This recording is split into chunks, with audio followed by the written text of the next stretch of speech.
Irmãos, boa noite. Antes de nós caminharmos para o tempo de proclamação da palavra de Deus, quero só reforçar um aviso que foi dado no começo. Rev Tiago pediu para lembrar o preço, o valor do almoço na semana que vem, R$ 20 por pessoa. Você pode participar e aí favorecer a arrecadação para o acampamento de carnaval. Então, R$ 20, só lembrando aí o valor do almoço da semana que vem. Quero convidar você a abrir comigo a palavra de Deus, no Evangelho de Mateus, capítulo 5. Mateus capítulo 5, versículos 13 a 20.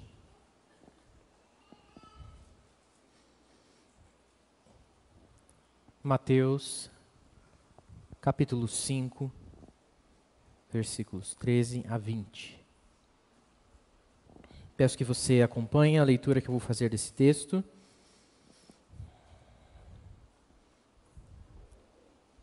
Ele diz assim: vocês são o sal da terra. Ora, se o sal vier a ser insípido, como lhe restaurar o sabor? Para nada mais presta, senão para, lançado fora, ser pisado pelos homens. Vocês são a luz do mundo. Não se pode esconder uma cidade situada no alto de um monte, nem se acende uma lamparina para colocá-la debaixo de um cesto, mas no lugar adequado, onde ilumina bem todos os que estão na casa. Assim brilhe também a luz de vocês diante dos outros, para que vejam as boas obras que vocês fazem e glorifiquem o Pai de vocês que está nos céus. Não pensem que vim revogar a lei ou os profetas. Não vim para revogar, mas para cumprir. Porque em verdade lhes digo, até que o céu e a terra passem, nenhum i ou tio jamais passará da lei, até que tudo se cumpra. Aquele, pois, que desrespeitar um destes mandamentos, ainda que dos menores, e ensinar os outros a fazer o mesmo, será considerado o mínimo no reino dos céus. Aquele, porém, que observar e ensinar, esse será considerado grande no reino dos céus.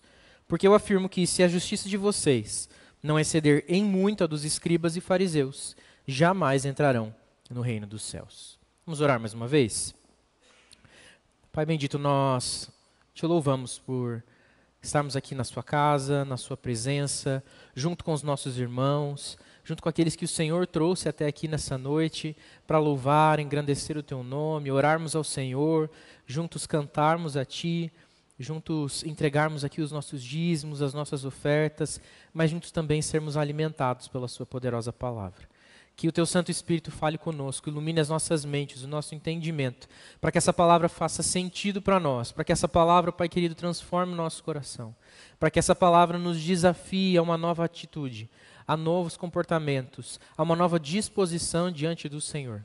Que essa palavra proclamada aqui, pela minha boca, mas pelo Senhor através de mim, Pai, usa a minha vida com autoridade e poder para a glória do Teu nome. Que essa palavra penetre no nosso coração e traga para a gente mais proximidade do Criador de todas as coisas, do Rei do Universo, do Deus da nossa salvação. Tem misericórdia de nós, ó Pai querido, e opera no nosso meio nessa noite, através da proclamação da Tua palavra, é o que pedimos, em nome de Jesus. Amém. Amém.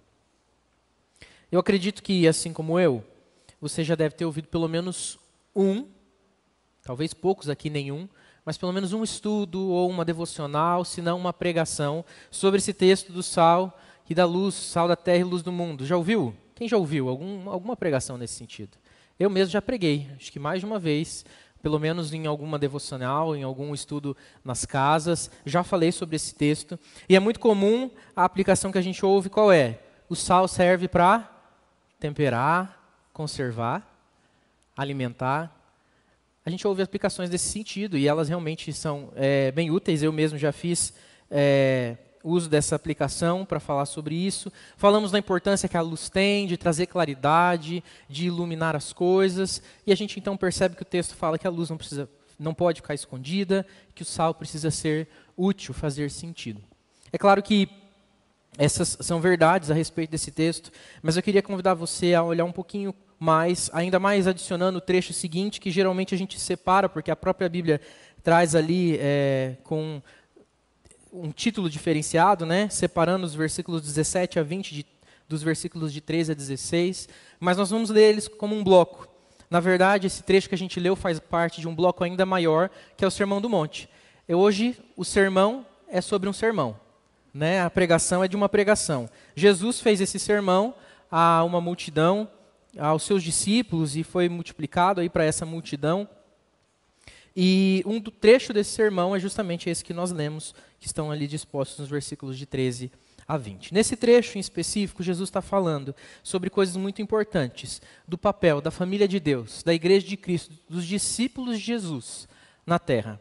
Aqueles que são seguidores de Jesus têm aqui nesse trecho um direcionamento muito claro da parte de Deus, do próprio Jesus, a respeito do que eles devem fazer. Eu quero então, nessa noite, refletir com você, nesse texto, sobre o papel, o nosso papel, o meu e o seu papel como discípulos de Cristo, o papel da igreja de Cristo no mundo. E quando a gente olha esse texto aí já em primeiro momento, ele sempre traz uma relação. Você consegue perceber essa relação? Primeiro ele fala do sal da terra, e ele fala que vocês são o sal da terra. Vocês quem?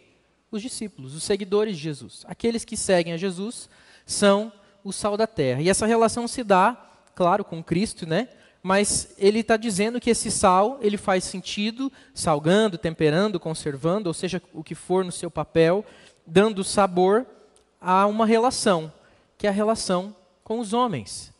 Porque esses mesmos homens se olham para as pessoas que são seguidores de Jesus, que são os discípulos de Jesus, e não veem neles nada que seja diferente, que tempere, que dê sabor, esse sal vai ser o que pelos homens? Pisado pelos homens. Nós temos aí uma relação estabelecida entre os discípulos de Cristo e aqueles que não são discípulos de Cristo. Na versão que eu li fala os outros, né? Ele não fala necessariamente os homens, mas na revista atualizada fala os homens, para que os homens vejam aquilo que vocês estão fazendo, as boas obras de vocês. Aqui na minha versão diz os outros. Mas esses outros, esses homens, não são as pessoas do sexo masculino, ou os homens que são meus amigos, ou as pessoas que estão à minha volta, mas todos aqueles que não conhecem a Cristo. A relação aqui é dos discípulos de Jesus com aqueles que não são discípulos de Jesus. E essa relação aparece em outro momento, na luz do mundo, quando ele fala aqui a respeito da nossa luz brilhar diante destes homens. E esses homens possam ver aquilo que Deus faz através de nós e glorifiquem a Deus que está nos céus. Então, aquilo que a gente faz, aquilo que a gente é na relação com as pessoas que não conhecem a Cristo Jesus. Mais adiante, a gente vai ver o texto falando de novo dessa relação, quando ele fala sobre a lei de Deus, que Jesus vem para cumprir a lei, e que toda a lei será cumprida até que ele volte. E ele fala sobre as pessoas que desrespeitam os mandamentos, mesmo o menor deles, mas não só fazem isso, elas também ensinam outros a fazer essas coisas erradas. Mais uma vez, a relação entre os cristãos e os não cristãos, entre os seguidores de Cristo e aqueles que não conhecem o Evangelho. Mas ele também faz um contraponto dessa mesma maneira, quando fala daqueles que obedecem, que fazem a vontade de Deus, que eles também observam e ensinam aquilo que eles sabem a respeito do Evangelho para outras pessoas. Mais uma vez, a relação com os homens. A gente deve ficar atento a essas relações o tempo inteiro. Elas são de grande interesse para nós, porque a igreja não foi chamada para ser um clube isolado. A igreja de Cristo não é chamada, os discípulos de Deus não são chamados para se juntarem a uma reunião e ali, dentro de si mesmo, dentro do seu próprio âmbito, dentro do seu próprio ambiente seguro, formar uma tropa de elite que nunca sai para lutar para nada, mas que está sempre orgulhosa de si por ser tão forte naquilo que faz. Muito pelo contrário, Jesus nos chama para se relacionar com Ele, para que essa relação com Ele venha renovar também as nossas relações com os outros, com os homens. E aqui eu quero extrapolar a relação que a gente tem uns com os outros. Embora o que a gente vai falar aqui também serve na nossa relação interpessoal, cristão com cristão, eu quero destacar o que Jesus chamava os seus discípulos a fazerem na relação com aqueles que estavam fora, que não conheciam o Evangelho, que não conheciam as verdades de Cristo e os ensinamentos de Cristo. Eu devia ter feito esse alerta ali um pouquinho antes de iniciar a exposição, mas costumeiramente a gente vai versículo a versículo e vai explicando. Hoje eu vou olhar o texto como um bloco e eu convido você a ter esse olhar comigo também. E nós vamos olhar vários aspectos desse texto como um todo. Por isso que eu peguei coisas do primeiro, segundo, terceiro versículo e assim fui até o último. E eu vou fazer esse movimento várias vezes ao longo do sermão. E cada hora nós vamos perceber um aspecto diferente. Então, só para explicar aí a linha de raciocínio, para que não fique algo confuso. Muito bem, essa relação, então, ela importa muito para nós. E quando a gente vê Jesus falando sobre ser o sal da terra, nós vemos uma relação que causa transformação. Tudo que a gente faz nas nossas relações transforma a vida do outro. Pensa na sua relação no trabalho. Mesmo aqueles que você não gosta tanto, ou que você não tem tanta afinidade, ou pessoas que são difíceis lá na sua relação de trabalho, elas inevitavelmente transformam a sua vida, ou pelo menos a sua jornada de trabalho. Alguma transformação elas causam naquilo que você faz. Principalmente se você trabalha numa equipe em que você faz uma parte do serviço e depende da parte do outro ficar pronta. Se o outro trabalha bem, é capaz de acumular serviço na sua mesa, porque ele rende tanto que você precisa trabalhar para que isso seja compensado. Mas se é alguém que atrasa as coisas, que demora, que enrola, ou que tem muita dificuldade, você sempre está na dependência dessa pessoa. E ela transforma o jeito de você produzir o seu trabalho. Talvez você produzisse mais se ele não demorasse tanto, ou ela não demorasse tanto. Se você tem um chefe atencioso, ou você é um chefe atencioso com os seus funcionários, isso transforma a sua relação com aqueles que trabalham ao seu redor. Facilita ou dificulta, ajuda ou atrapalha, faz com que a pessoa vá trabalhar mais ou menos motivada. A relação familiar, então, nem se fala. Não preciso nem aqui entrar em grandes detalhes para que cada um lembre ou perceba o quanto as relações familiares transformam a nossa vida. Seja no casamento, seja na relação pais e filhos, seja mesmo na relação com a família ampla, irmãos, avós, tios, primos. A relação com essas pessoas nos transforma. Mesmo aqueles que não têm contato com a sua família, essa falta de proximidade com a família transforma o jeito que você é. As relações mexem com a gente. Quando Jesus fala sobre ser sal, o sal tem essa característica de transformar aquilo que ele está, onde ele está presente, ou justamente pela falta do sal. Ontem à noite nós tivemos a reunião dos jovens e eu e a Vitória tivemos a alegria de receber os jovens lá em casa e a gente estava fazendo um molho para cachorro quente e eu pedi ajuda para a Catiane e falei, Catiane, experimenta aqui, vê se precisa de sal. E ela experimentou e disse, não, acho que está bom. Mas se tivesse sem sal, a panelada toda ficava ruim. E um pouquinho daquele pó podia transformar o sabor de toda a panela de molho. O sal transforma, as relações transformam. As relações, então, elas não podem ser ignoradas. E nesse aspecto da transformação, muito menos. A gente precisa perceber que quando a gente fala ou quando a gente cala, as relações sofrem transformação. Então, quando você fala a respeito daquilo que você deve falar para aqueles que estão ao seu redor, você pode causar grande impacto na vida deles. Mas a partir do momento que você cala a respeito das verdades que você deve proclamar, isso também vai causar um grande impacto, muito possivelmente negativo, na vida daqueles que estão ao seu redor. Mas Jesus não fala só que nós somos o sal da terra, mas ele fala também que nós somos a luz do mundo.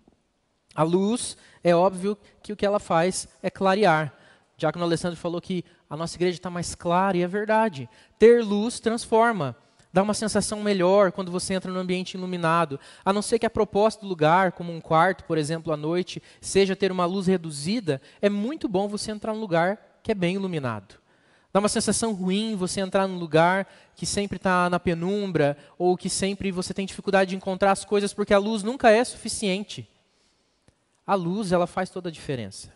C.S. Lewis falava algo muito interessante sobre o sol, que é fonte de luz. Ele falava, essa frase, né, ele fala sobre a respeito de crer ou não crer em Deus, mas tem uma implicação interessante, porque ele diz assim, eu não acredito no sol porque eu vejo ele no céu, mas porque por causa da luz que ele tem, eu consigo ver todas as coisas de um jeito diferente.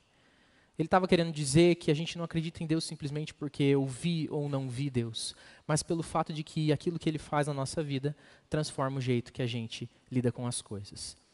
Mas aproveitando essa fala de Lewis para falar sobre a luz, quando a gente tem luz no lugar, isso transforma a nossa perspectiva sobre as coisas ao nosso redor. Um ambiente iluminado é muito mais fácil de ser reconhecido, percebido nos seus detalhes, do que um ambiente que não é bem iluminado. Não é à toa que em lugares como galerias de arte, a luz é focada. E ela é focada em quem?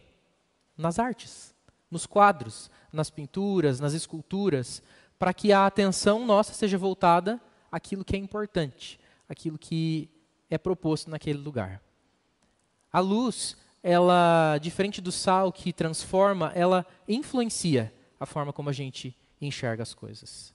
As relações iluminadas, as relações que têm luz, mais ou menos luz, elas influenciam a forma como a gente lida com as coisas e com as pessoas. Quanto mais luz, mais clareza naquilo que a gente enxerga. Relações cheias de luz tornam as coisas mais claras. Traz à tona a verdade em todas as suas linhas e letras. Faz com que as pessoas consigam perceber a realidade de uma forma muito mais precisa, acertada. Relações com pouca luz, elas podem ajudar em uma coisa ou outra, uma questão e outra a ter clareza, mas ainda assim você acaba tateando algumas coisas e tentando descobrir simplesmente pelo apalpar das mãos aquilo que é o que não é e corre o risco de errar muito feio, achando que uma colher é uma faca ou uma faca é um garfo e acabar se cortando muito feio, porque você não está enxergando aquilo que parece muito óbvio se tivesse muita luz. O que dizer então de uma relação que fica totalmente na escuridão? Tudo precisa ser inferido. Tudo é por dedução. Nada é muito claro. A gente sempre está trombando em alguma coisa, sempre tropeçando, sempre batendo a cabeça em objetos do alto ou pisando em pregos no chão. Um lugar escuro demais é difícil de se conduzir. Relações escuras deixam as coisas muito confusas. Se o sal, então, nas relações, transforma, a luz influencia a forma como a gente enxerga as coisas ao nosso redor. Quando a gente se relaciona com as pessoas, a quantidade de luz que a gente leva para as nossas relações transforma, influencia a forma como elas podem enxergar o mundo, assim como influencia a forma como a gente mesmo enxerga as coisas. O texto, por fim, no quesito das relações, ali na porção do versículo 17 a 20, ele aborda um outro aspecto das relações, que é o aspecto da prática e do ensino. Daquilo que você faz e as pessoas veem você fazendo e daquilo que você ensina elas a fazer. As nossas relações também são carregadas de modelo e ensino. Muita gente olha para a gente em algum lugar e imita aquilo que a gente está fazendo. Seja o irmão mais novo que imita o irmão mais velho. Sejam os filhos que olham para o pai e as filhas que olham para a mãe. Seja um profissional mais jovem, recém-chegado em uma área, que observa um profissional de longos anos de carreira e muito bem sucedido. Seja uma ovelha que olha para o seu pastor, ou um aluno que olha para o seu professor. A gente sempre está se espelhando em alguém, em alguma coisa. As nossas relações também são moldadas por aquilo que a gente toma por exemplo, por aquilo que a gente vê de modelo, por aquilo que a gente observa e copia.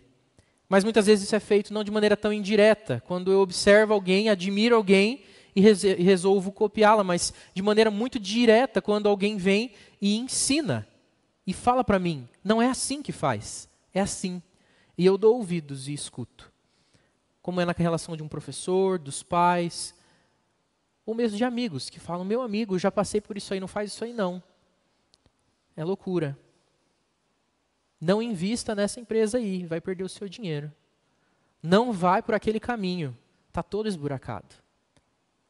Vai viajar para tal lugar, puxa, você precisa conhecer aquele ponto turístico, é maravilhoso, eu já estive lá. A gente ensina as pessoas coisas simples ou coisas muito complexas. Olha, quando você tiver filhos, vou dizer para você como foi a minha experiência, e foi assim, assim e assim. A gente ensina coisas grandiosas nas nossas relações. Esse segundo trecho fala justamente sobre isso, quando ele diz no versículo 19, aquele que desrespeitar desses mandamentos, ainda que dos menores, e ensinar os outros a fazer o mesmo, será considerado o mínimo no reino dos céus. Aquele, porém, que os observar e ensinar, será considerado grande no reino dos céus. Nas relações que nós temos, nós podemos transformar, influenciar, ser modelo e ensinar. Por isso a gente precisa então atentar como que a gente faz isso. Como que nós transformamos, como que nós influenciamos, como que nós ensinamos e somos então vistos como modelo para as pessoas. E a gente chega então no segundo ponto, que é a possibilidade de fazer mau uso dessas relações. Fazer mau uso dessas relações que levam a um caminho de condenação.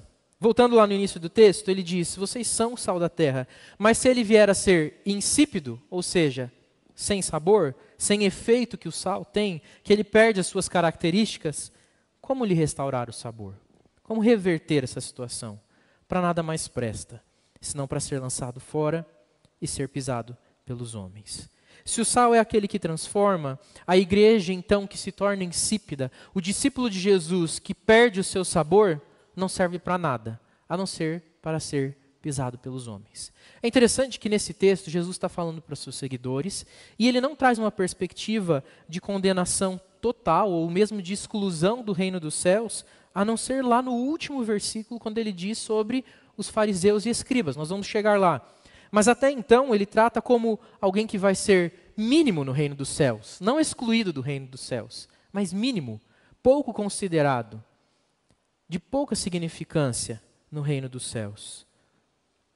Veja que ele não diz aqui que ele vai ser pisado pelo julgamento divino e excluído e lançado no fogo, mas ele diz pisado pelos homens. Pense comigo e reflita um pouco. Olhe a situação ao nosso redor, a nossa sociedade.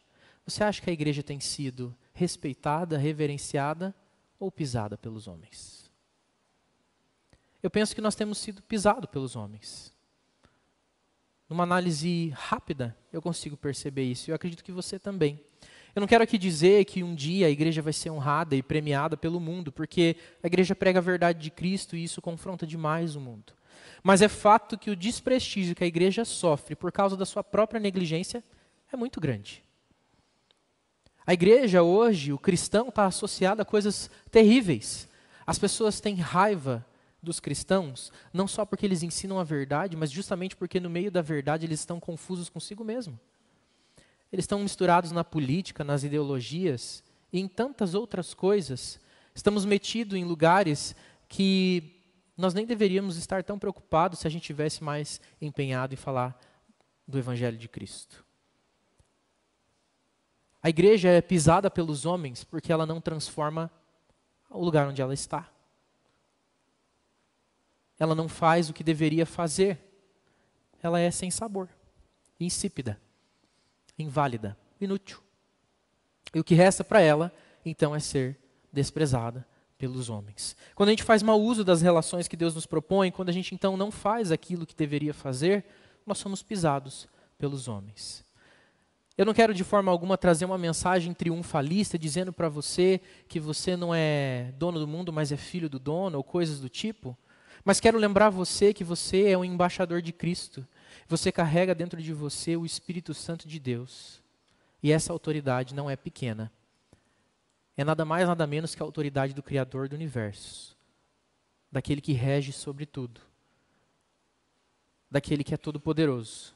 E às vezes a gente caminha e vive como se a gente servisse o diabo, que é o mais fraco de todos. A gente faz as coisas e não transforma nada. Porque nem mesmo o nosso coração provou de verdadeira ou de profunda transformação.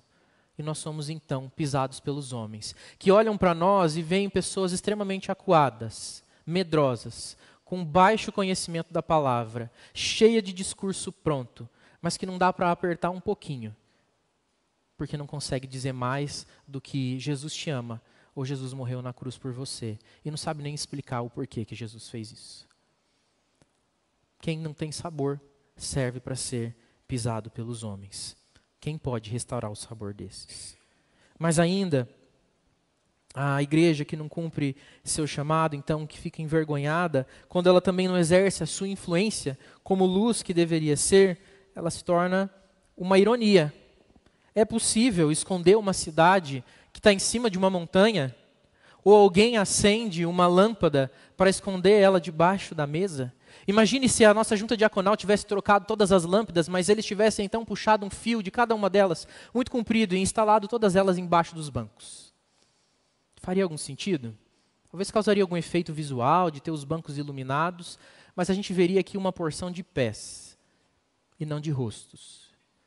A gente conseguiria talvez se reconhecer, começar a acostumar, cada um tinha que vir sempre com o mesmo sapato para a gente aprender a reconhecer o sapato, já que a gente não veria bem os rostos. Não faz sentido colocar uma lâmpada em um lugar escondido.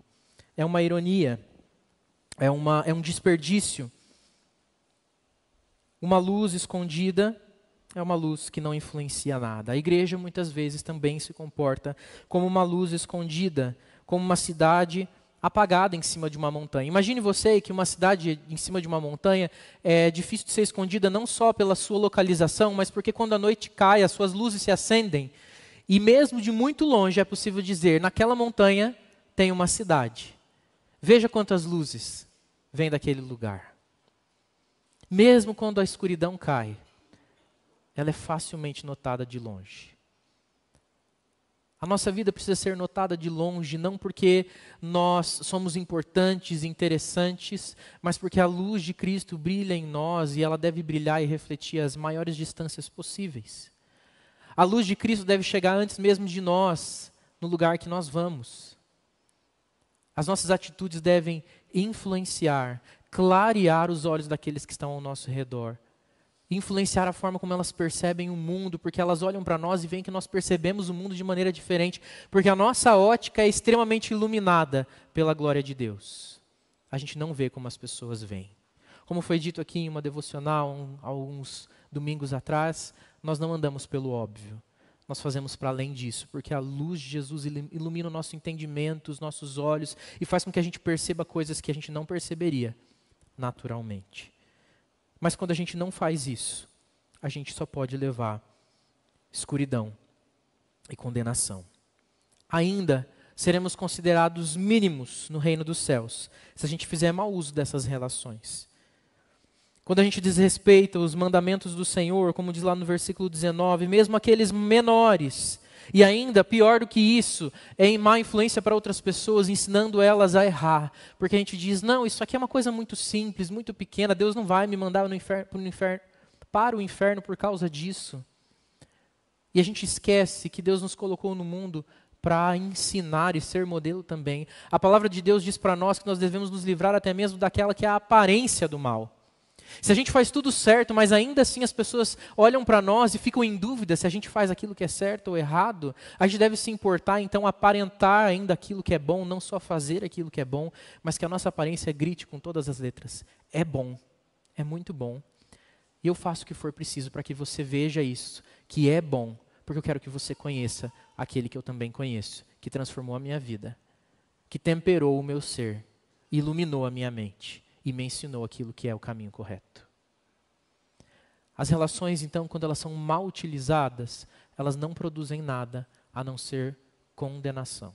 Quando a igreja não cumpre o seu papel, quando a igreja de Cristo não segue os ensinamentos de Cristo, ela só serve para ser pisada pelos homens.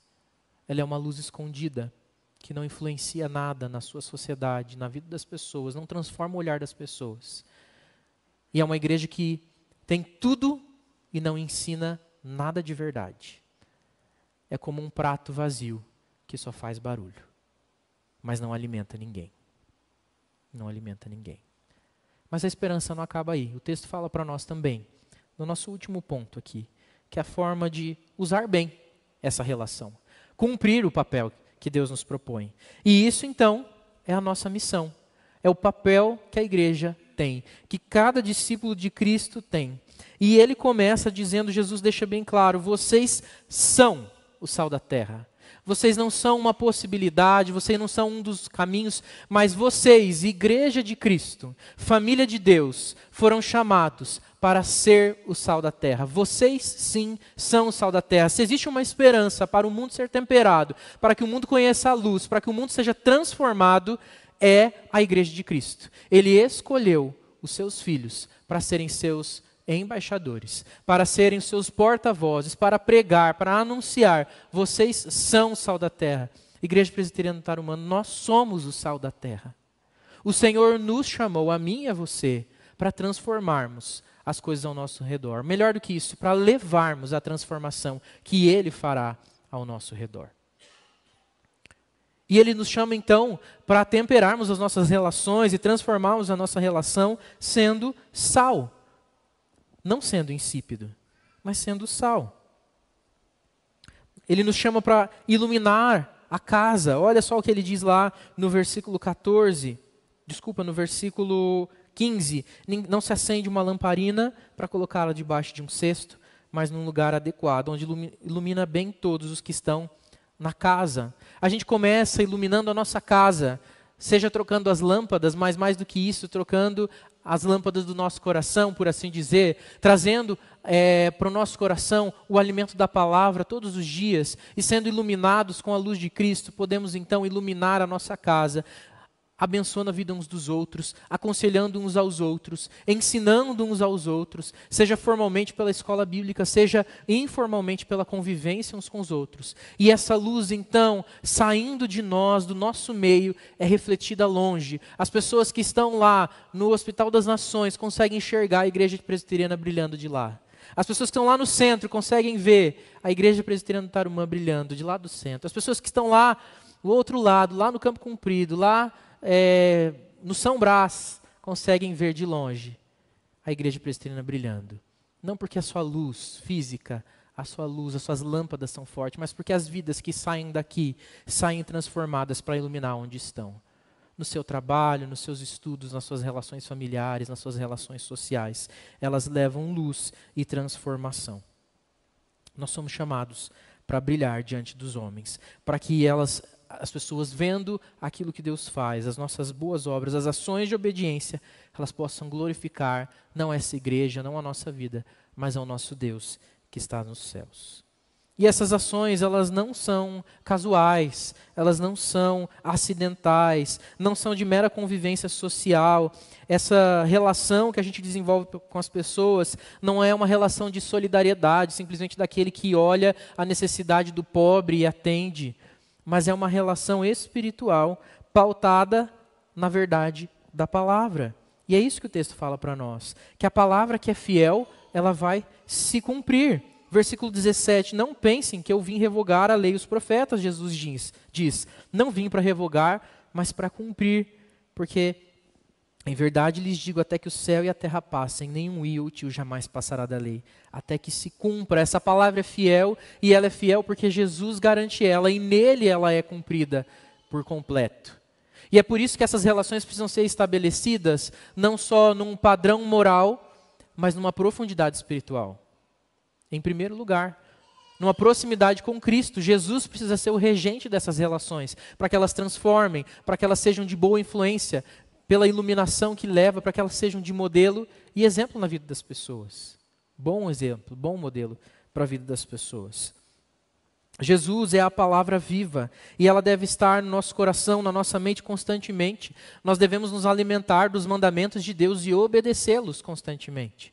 Se a gente quer ser uma igreja, então, que realiza sua missão em cada uma das suas relações, nós precisamos conhecer a palavra, viver a palavra, observar a palavra, é o que diz aqui. E esse observar não é só observar no sentido de olhar, observar e dizer, muito bom, mas é observar em cada um dos meus caminhos. Cada coisa que eu faço, eu observo e digo, eu vou para lá ou eu vou para cá, o que a palavra me diz? Eu devo pensar assim ou pensar do outro jeito, o que a palavra me diz? É observar cada uma das nossas atitudes e pensamentos e nelas refletir a vontade do Senhor.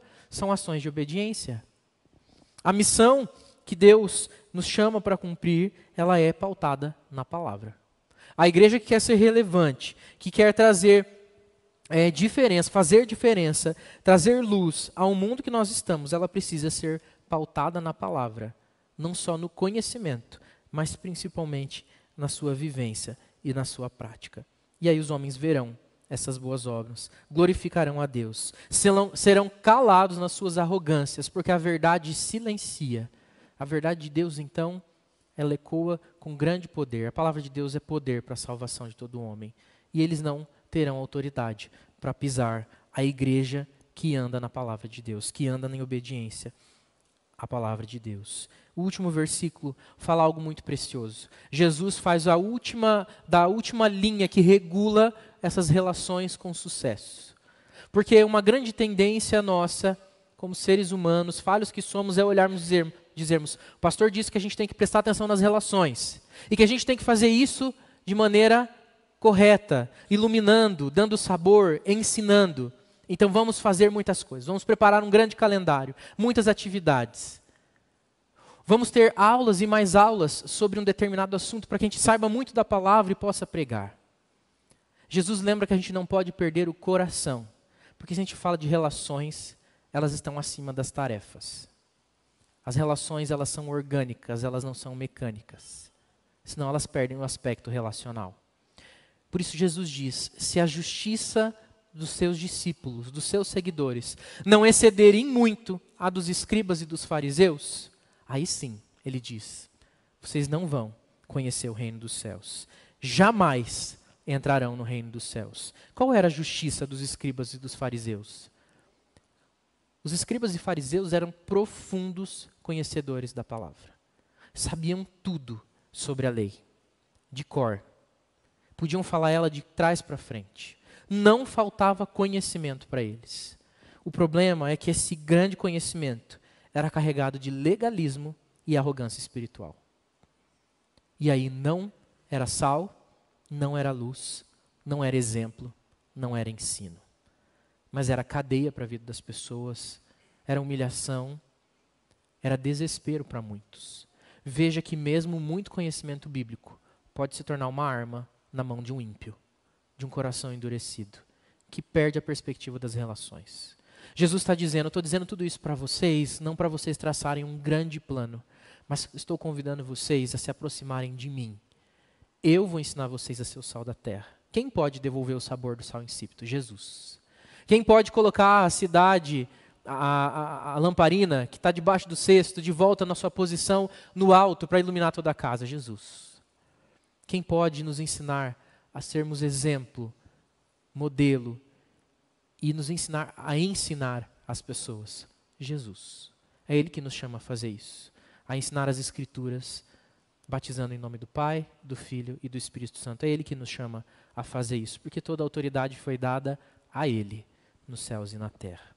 Jesus nos chama, então, não para sermos profissionais da fé, não para sermos eruditos da fé, profundos conhecedores, mas sim, conhecendo profundamente, sermos filhos de Deus de fato, que amam a Cristo sobre todas as coisas e que refletem a luz de Cristo e transformam o lugar onde estão. Nós precisamos vencer as barreiras do comodismo, vencer a vida cristã de aparência, observar e ensinar as Escrituras com fervor, com alegria, com diligência, deixarmos de ser luz escondida para sermos luz que está sempre no alto, iluminando todos ao nosso redor. Precisamos nos envergonharmos por termos tido sal, por termos sido sal sem efeito e sermos tão pisados pelos homens, pela nossa falta de atitude, pelo nosso marasmo, pela nossa superficialidade. E nos levantarmos como igreja que serve pela autoridade de Cristo Jesus, que silencia o mal por obras de justiça, pautadas na verdade do Evangelho. Que o Senhor Jesus nos abençoe, que essa palavra continue ecoando no seu coração e que você olhe para a palavra e veja que ela lembra você de olhar para as relações e agir de acordo com a missão que o Senhor Jesus nos confia. Que nós sejamos uma igreja que realmente é sal e luz na terra, que é exemplo e ensino para a vida das pessoas. Que nós sejamos uma igreja que cumpre com a sua verdadeira missão. Essa não é uma das missões da igreja, essa é a missão da igreja. É a razão da existência. Seguirmos a Jesus com tudo que nós temos. Amarmos a Deus sobre todas as coisas. E ao próximo como amamos a nós mesmos. Que Deus nos abençoe. Eu quero convidar você a orar junto comigo. E nós vamos orar já, nos preparando para o tempo de ceia, da ministração de ceia, da comunhão. Que seja um tempo de fortalecimento da nossa alma, do nosso espírito. E que durante a ceia do Senhor nós possamos então, fortalecidos por Deus, sairmos daqui prontos a transformarmos, influenciarmos e ensinarmos as pessoas ao nosso redor. Vamos orar? Deus, louvado seja o teu nome pela sua preciosa palavra que fala conosco. que fala comigo, que fala com cada um dos meus irmãos. Não deixe que ela volte vazia, mas que ela produza frutos. Encontre corações férteis, terra fértil em cada coração, para germinar e brotar e produzir frutos na vida de cada um. Que nós sejamos uma igreja que realmente se compromete com aquilo que o Senhor tem de chamado para cada um de nós, para todos nós como corpo. Sermos verdadeiros discípulos, seguidores de Jesus, que transformam, que influenciam, que são modelo, que ensinam. Que não sejamos pisados pelos homens por causa da nossa negligência. Que se formos perseguidos seja por causa da justiça de Cristo, por causa da verdade que temos anunciado nos nossos lábios. Que não sejamos envergonhados por causa da nossa fraqueza e impiedade.